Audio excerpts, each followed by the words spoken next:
उत्तरसीमनितस्य उन्नतशिखरोत्कम्पि हाटकपताकः प्रकटयतु पञ्चमो नः प्राकारः कुशलमारकूटमयः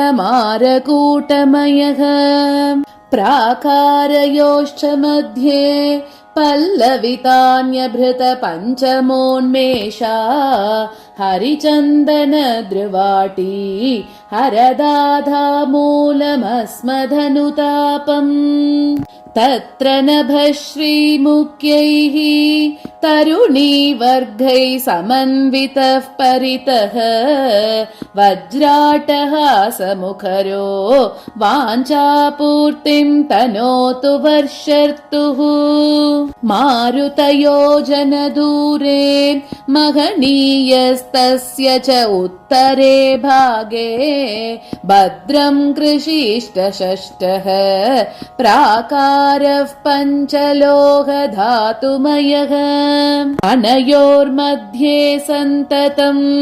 अङ्कुरदिव्यकुसुमगन्धायां मन्दारवाटिकायां मानसमङ्गीकरोतु मे विहृतिम् तस्यामिषोर्जलक्ष्मी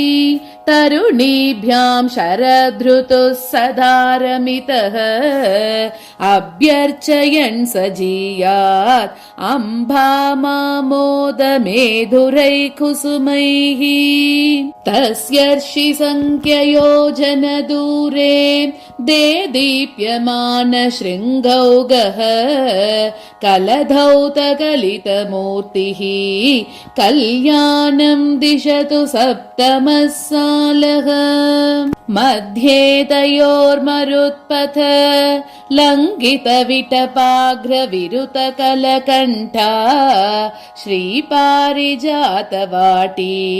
श्रियमनिशं दिशतु शीतलो देशा तस्यामतिप्रियाभ्यां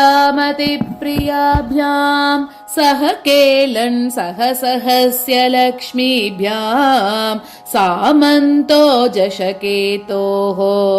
हेमन्तो भवतु हेमवृद्ध्यै नः उत्तरतस्तस्य महान् उद्भटहुतभुक्षि स्वारुणमयूकः तपनीयकण्डरचितः तनुतादायुष्यमष्टमो वरणः पादम्बविपिनवाटीम् अनयोर्मध्यभुवि कल्पितावासाम् कलयामि सूनकोरक कन्दलितामोदतुन्दिलसमीराम् तस्यामतिशिशिराकृतिः आसीनस्तपतपस्य लक्ष्मीभ्यां शिवमनिशं कुरुतान्मे शिशिरर्तुः सतत शीतलदिगन्तः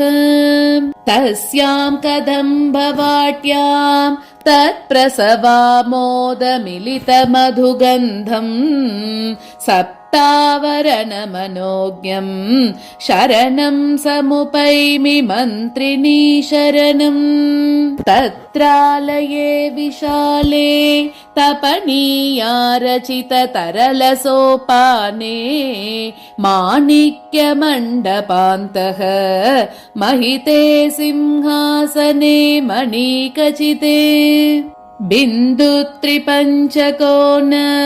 द्विपनृपवसुवेददलकुरे काड्ये